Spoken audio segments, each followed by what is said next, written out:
मैं हूं आबिद हुसैन शेख, आपका खैर मकदम है 4 टीवी न्यूज़ कर्नाटक एक्सप्रेस में।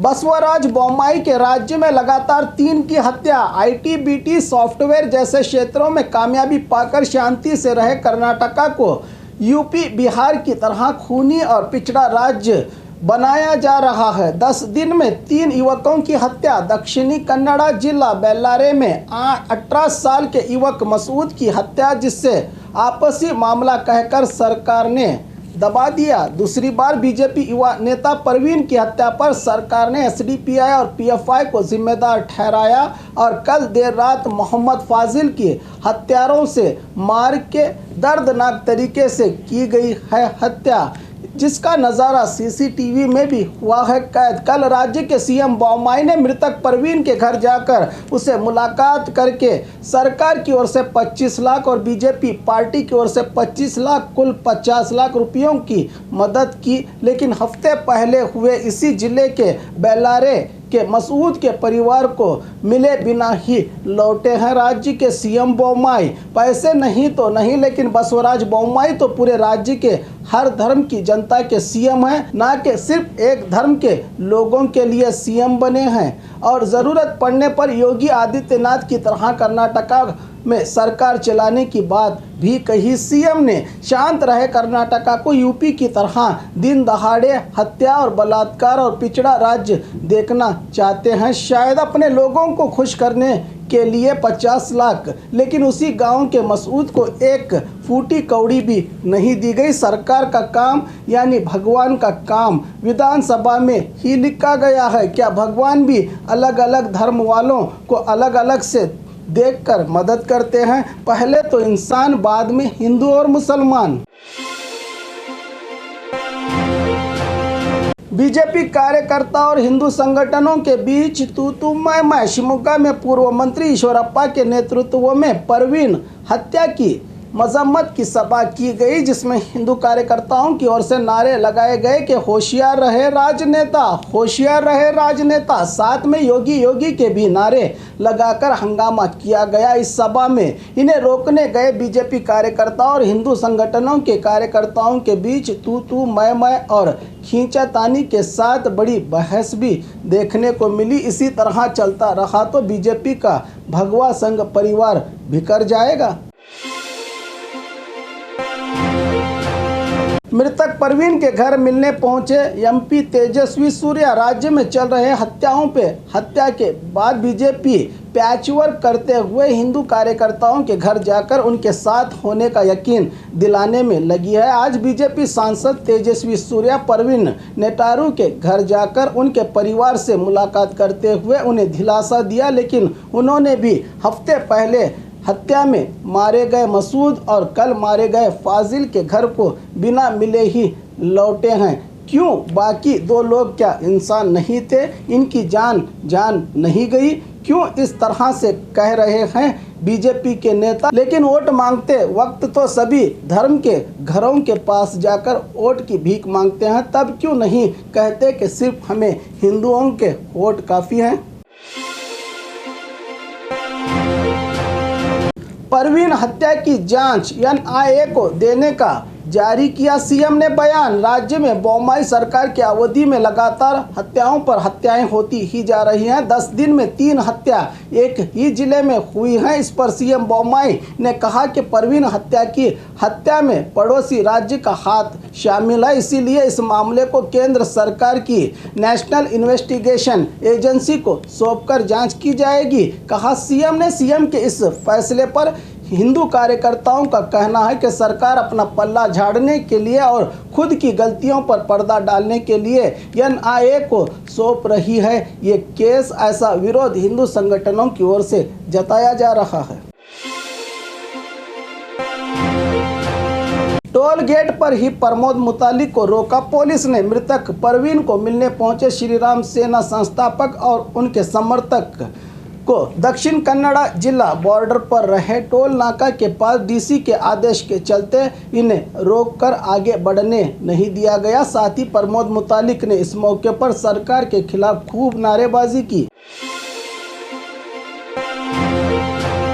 लाठी चार्ज करने वाले पुलिस अधिकारी हुए ट्रांसफर। दक्षिण कन्नड़ जिला बेल्लारे में हुए बीजेपी कार्यकर्ता की हत्या के बाद अंतिम संस्कार में हिंदू कार्यकर्ताओं की भीड़ को हटाने के लिए पुलिस को मजबूरन लाठीचार्ज करनी पड़ी थी। हिंदू कार्यकर्ताओं पर लाठीचार्ज करने से नाराज लोगों ने पुलिस अधिकारियों पर कार्रवाई की मांग की तो सरकार ने इनकी बात मानकर 2 सब इंस्पेक्टर्स और 2 पुलिस कांस्टेबल्स का तबादला किया है। बम्बई सरकार ने लाठीचार्ज करने वाले पुलिस का तबादला इससे पहले कई समुदाय के नेताओं पर भी किया गया है। लाठीचार्ज पुलिस की गुंडागर्दी भी देखी गई थी, लेकिन तब तो कोई पुलिस अधिकारी या कांस्टेबल तो ट्रांसफर नहीं हुए। हिंदू संगठनों पर लाठीचार्ज करने से अब पुलिस का तबादला एक तरफ फैसला कहां तक सही है, कह रही है जनता। आज़ादी के 75 साल होने के बाद भी किसानों की ज़मीनों तक जाने के लिए नहीं है रास्ता। जनप्रतिनिधि किसानों के नाम से शपथ लेकर सत्ता तो पा लेते हैं, लेकिन यही किसान जब मुसीबत में होता है तो उनकी तरफ कोई देखता भी नहीं। देश को आज़ादी मिले 75 साल होने के बाद भी धारवाड़ जिला कुंदगोल तालुका के चक्कलब्बी गांव में आज भी किसानों की ज़मीनों में जाने के लिए रास्ता ही नहीं है। पूरे 4 किलोमीटर तक कीचड़ वाला रास्ते से ही सफ़र करना पड़ता है। यहाँ के किसानों को परेशानी उठानी पड़ रही है। देश के अन्नदाताओं को अब कौन सुनेगा इनकी फरियाद, जो मीडिया के जरिए सहूलत के लिए गुहार लगा रहे हैं किसान। बसवराज बोम्मई सीएम की जिम्मेदारी निभाने के लायक नहीं। सिद्धरामैया राज्य में हो रहे हत्याओं से कर्नाटका की बीजेपी सरकार पर बाहरी राज्यों में भी नाम बदनाम हो रहा है। इस पर पूर्व सीएम सिद्धरामैया ने कहा कि बसवराज बोम्मई ऐसे नाजुक हालातों को संभालने के लायक नहीं, बल्कि सीएम बनकर कर्तव्य निभाने में विफल हैं। इन्हें तुरंत अपने पद से इस्तीफा देना होगा, तभी राज्य में शांति और बहाली आएगी, कहा सिद्धरामैया ने।